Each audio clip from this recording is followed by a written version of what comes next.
The Young Entrepreneur Program is a multi-phase interactive program where students learn basic to advanced entrepreneurial principles and skills through the use of training props, board games, online curriculum, and actual experience. In today's course, you will learn what are business structures, what are corporate structures, what are stocks, and what is taxation. This information will be presented to you by means of whiteboard animation. After viewing this video, if you have any questions about the content, questions about the course, or would like to know how you can make the Young Entrepreneur Program available to your school or organization, please contact us at contact@bayscholars.org. In order to protect yourself from potential liabilities when conducting business, it may prove beneficial to incorporate your idea into a business structure that will legally protect your personal assets from any lawsuits that the business may encounter. A business structure is a formation of a legally established business according to a certain requirement.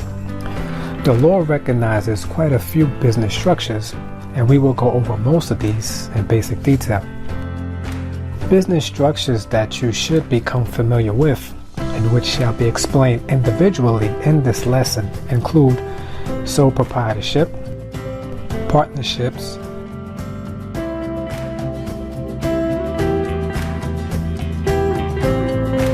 limited liability company or LLC,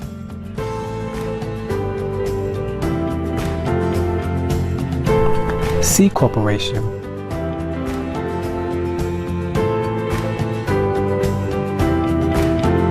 S corporation,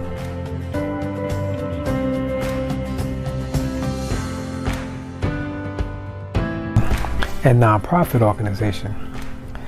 Let's go through each one of these structures individually using a realistic scenario. Let's say that your idea for starting a business was to open up a pizza shop and sell pizzas in your neighborhood. You are starting this business by yourself with your own financial resources. You've named your business Divine Pizza. This structure will be known as a sole proprietorship. The basic requirements of a sole proprietorship are that it can exist with one person and it has unlimited personal liability. Continuing with the scenario, if a customer were to come into your place of business, eat your pizza, and have an allergic reaction, that customer will sue Divine Pizza for damages. As a sole proprietor, you are personally liable for the injuries of the customer. That means that if the customer sued Divine Pizza for $2,000, you personally have to pay $2,000 from your assets. How about when you started your business, you started it with a partner? The name of your business is still called Divine Pizza. However, this business structure will be known as a partnership. The basic requirements of a partnership are that it can exist with two or more people, and it has unlimited personal liability unless structured as a limited partnership. So, in continuing with the scenario, a customer eats one of your pizzas and suffers an allergic reaction and sues Divine Pizza. Each partner is fully liable for the damages. So, if the customer sues for $2,000, each partner is responsible to pay a portion of that amount from their own assets. How about you decide to form a limited liability company or LLC? The name of your pizza business remains Divine Pizza, and you've decided to invest with a partner. The basic requirements of an LLC are that it can exist with one or more persons, and the owners are not personally liable. Once the limited liability company is formed, the attachment LLC will be added to the name of the company. In this case, it's Divine Pizza LLC. Continuing with the same scenario, a customer eats one of your pizzas and suffers an allergic reaction and sues Divine Pizza LLC. However, in this particular case, Divine Pizza LLC is held liable for the damages and not you nor your partners. So this means that if the customer sues Divine Pizza LLC for $2,000, Divine Pizza LLC is responsible for paying this amount, and you and the other members do not have to pay anything. Let's say you've decided to form a C corporation. Divine Pizza is now recognized as a C corporation. The basic requirements of a C corporation are that it can exist with one or more persons and that the owners are not personally liable. Once the C corporation is formed, the attachment INC will be added to the name of the company. In this case, it's Divine's Pizza Inc. Continuing with the same scenario, a customer eats one of your pizzas and suffers an allergic reaction and sues Divine Pizza Inc. As in the case with the limited liability company, Divine Pizza Inc. is held liable for the damages and not you nor your partners. So this means that if the customer sues Divine Pizza Inc.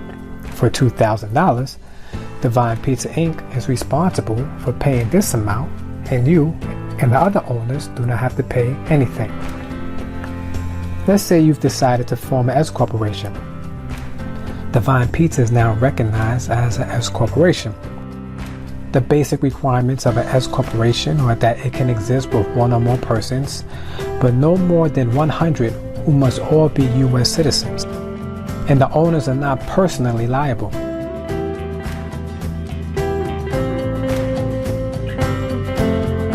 Once the S corporation is formed, the attachment INC will be added to the name of the company, just like the C corporation. In this case, it's Divine's Pizza Inc. Continuing with the same scenario, a customer eats one of your pizzas and suffers an allergic reaction and sues Divine Pizza Inc. As in the case with the C corporation, Divine Pizza Inc. is held liable for the damages and not you nor your partners. So this means that if the customer sues Divine Pizza Inc. for $2,000, Divine Pizza Inc. is responsible for paying this amount, and you and the other owners do not have to pay anything. Let's say that you've decided to start a business that gives pizza away for charitable purposes. You call it Divine Pizza. This business structure is known as a non-profit organization. The basic requirements of a non-profit are that it can exist with one or more persons and the owners are not personally liable. Once the non-profit is formed, the attachment INC will be added to the name of the company, just like the C corporation. In this case, it's Divine's Pizza Inc. Continuing with the scenario, if a recipient of your charitable pizza suffers an allergic reaction and sues Divine Pizza Inc., Divine Pizza Inc. will be held responsible for the damages and you will not be personally liable. These are the business structures that you must be familiar with if you decide to own and operate a business. In the next lesson, we will take a basic look into the first of 4 business structures that will be covered in this course, the C corporation. As we wrap up this lesson, here are 2 questions to consider. After receiving a basic understanding of how business structures work, which structure would you prefer? Why?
Cleaning service. Can I ask you a couple of questions?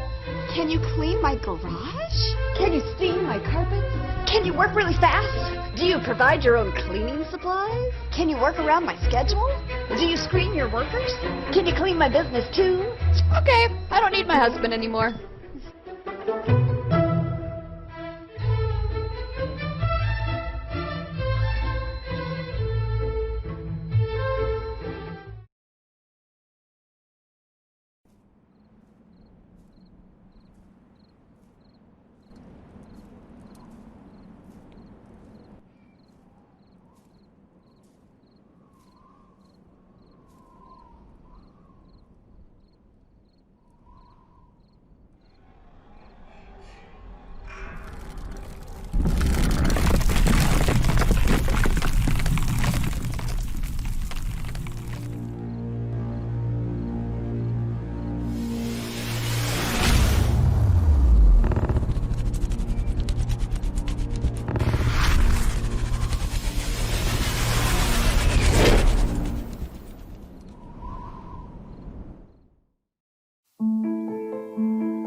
The most popular business structure utilized for protecting the individual from personal liability is the C Corporation. In the first lesson, we've learned two basic requirements for the C Corporation. It can exist with one or more persons, and the owners are not personally liable. In this lesson, we will focus on the corporate structure. Corporate structure refers to the organization of three different departments or business units within an organization. There are three important levels to consider when understanding the corporate structure. There is the shareholders level, then there is the board of directors level, and finally the officers level. The officers level consists of the officers of the company such as president, vice president, treasurer, and secretary. While there are many other possible officer titles, for this course we will focus on these four. The president, or chief executive officer, as he or she is normally referred to, is responsible for the overall day-to-day activities of the organization. The vice president handles all other matters that the CEO requests and fills in when the CEO is unavailable. The treasurer, or chief financial officer, as he or she is periodically referred to, is responsible for the financial matters of the organization. And lastly, the secretary maintains all of the corporate record. The board of directors level consists of people who have been elected to help oversee the direction of the company. They are mostly responsible for appointing the officers who run the day-to-day operations of the company. Each company decides how many people are necessary for this level. And in almost every instance, the board of directors are elected by the shareholders.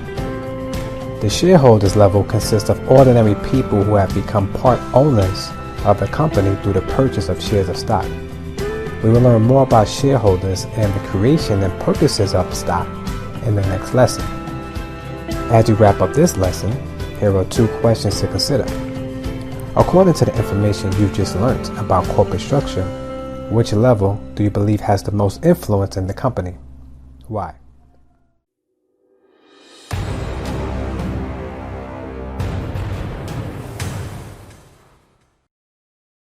Stockholders play a very important part in the formation and success of a C corporation. Stockholders are ordinary people who purchase stock from the company, which guarantees the purchaser ownership in the company. The percentage of ownership of the company depends on the amount of stocks purchased. Stocks are intangible properties of an organization that are created and issued at the formation of the corporation. The purpose of stocks is to provide a means of generating quick and large amounts of revenue for the incorporators of the corporation who have access to limited financial resources. The amount of stocks created and issued are determined by individual corporations, respectively. Stocks are issued in two class types: common and preferred. Common stock is, as the name implies, the most common type of stock a shareholder will purchase. The benefits of owning this type of stock include a great return on the initial investment, participation in shareholders' meetings, and voting rights. The disadvantages of owning this type of stock include high-risk investment dependent upon the policies and strategies of the company, and receiving dividends last. Preferred stock that is issued to a select group of people, determined by the needs and strategies of the company. The benefits of preferred stock include dividends being paid first, a higher claim on company assets, and additional investor benefits. The disadvantages of owning this type of stock include lack of shareholders' voters' rights. Stockholders are the foundation of the C Corporation. Stockholders vote on a board of directors who eventually decide which persons would be entrusted as the officers of the company. If you are planning on incorporating your business as a C Corporation, it will be your responsibility to determine what types of stock you will issue, the value, and the benefits of each type. There is much that can be and must be learned about stock options, and the stock market. However, the information presented in this lesson is sufficient for this course. As we wrap up this lesson, here are two questions to consider. After learning basic information about the two classes of stock, which class would you issue to shareholders? And which class would you prefer to purchase?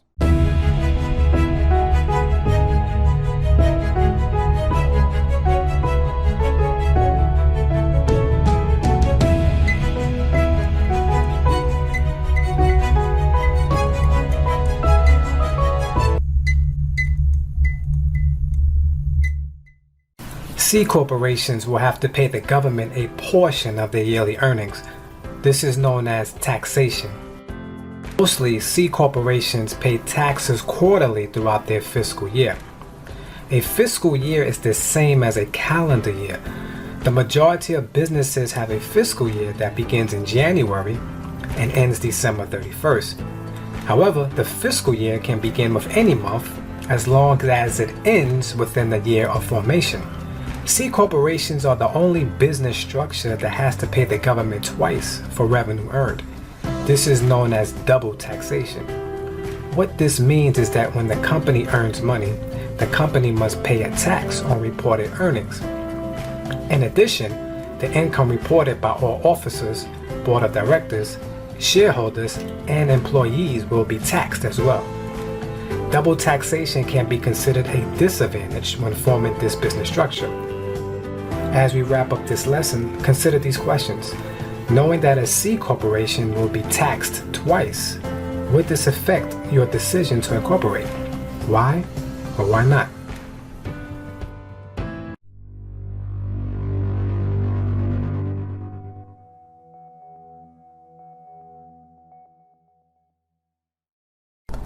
The corporate structure of an S corporation is exactly the same as a C corporation. There are three important levels to consider. They are the shareholders level, the board of directors level, and the officers level. As we've learned in the C corporation exercise, the officers level consists of the officers of the company, such as president, vice president, treasurer, and secretary. The president, or chief executive officer, as he or she is normally referred to, is responsible for the overall day-to-day activities of the organization. The vice president handles all other matters that the CEO requests and fills in when the CEO is unavailable. The treasurer, or chief financial officer, as he or she is periodically referred to, is responsible for the financial matters of the organization. And lastly, the secretary maintains all of the corporate records. The board of directors level consists of people who have been elected to help oversee the direction of the company. They are mostly responsible for appointing the officers who run the day-to-day operations of the company. Each company decides how many people are necessary for this level, and in almost every instance, the board of directors are elected by the shareholder. The shareholders level consists of ordinary people who have become part owners of the company through the purchase of shares of stock. As with the C corporation, the shareholders are the foundation of the S corporation. Shareholders vote on a board of directors who eventually decide which persons will be entrusted as the officers of the company. The types of stocks created and issued are exactly the same as the C corporation as well. The issuance of common stock and preferred stock will depend on the needs and strategies of the company. Where the C corporation and the S corporation differ is how the company is taxed. As we previously learned, the C corporation is taxed at the corporate level, meaning that the business itself must pay taxes, and at the individual level, meaning that the officers, board of directors, shareholders, and all employees must pay taxes. The S corporation is taxed once, and it's at the individual level. This means that the company itself does not pay taxes.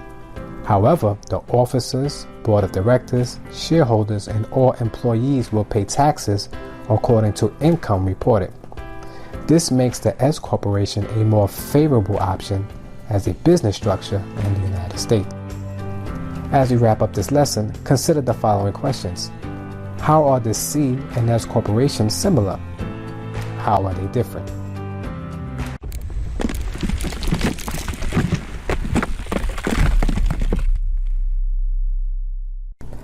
LLCs are very similar to the partnership business structure. Unlike the partnership structure, LLCs provide limited liability to the owner or owners. Moreover, the LLC's internal structure is completely different from the C and S corporation's corporate structure. This is because the LLC was created with the intentions of having more flexibility and freedom when conducting business, but allowing for the liability protection given to the other business structures. Owners of the LLC are known as members. Members are essentially equal in roles, duties, and responsibilities unless otherwise written or stated amongst the members. Members can assign, meaning give, themselves titles similar to the titles used in the C and S corporations, such as President, Chief Financial Officer, and so forth.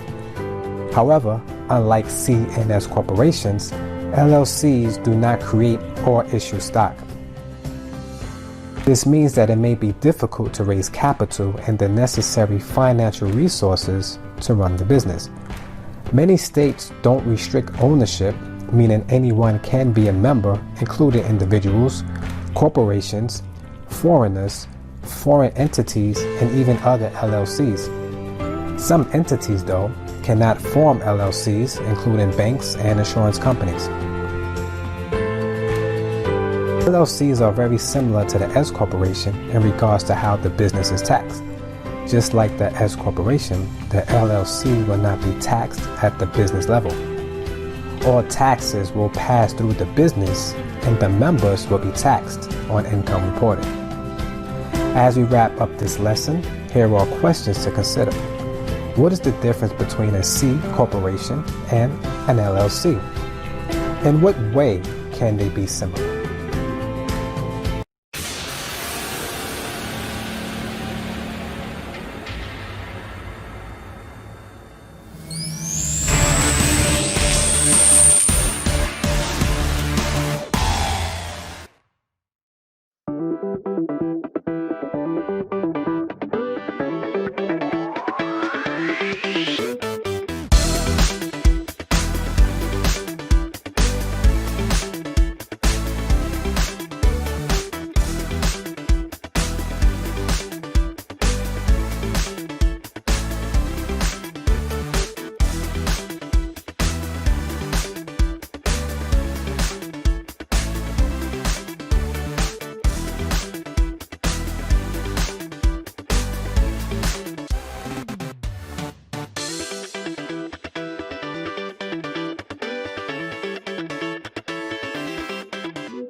I've had this problem. Big problem. I really needed. A good housekeeper. And I kept searching. And searching.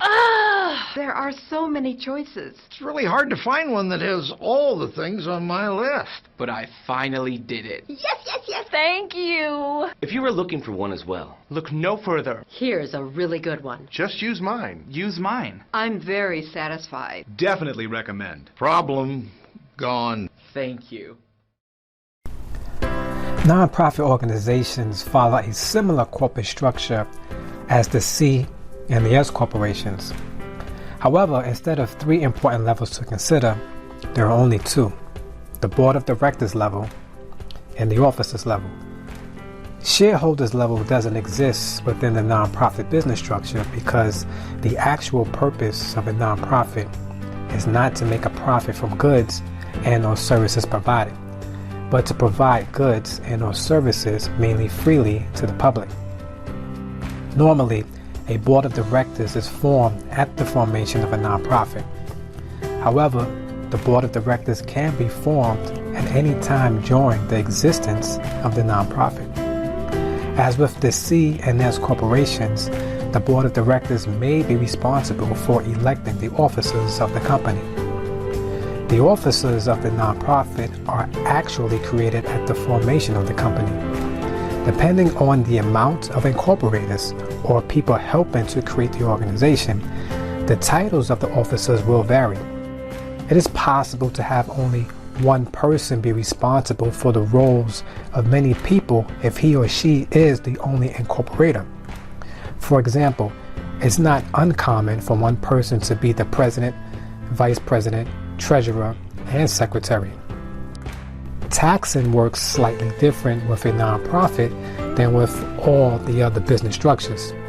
Taxes depend on certain factors, including if the business have applied for tax-exempt status with the IRS. This application process is commonly referred to as filing the 501c3, which we shall discuss in another lesson. However, reported income of all employees of the nonprofit will be taxed. As we wrap up this lesson, consider the following questions.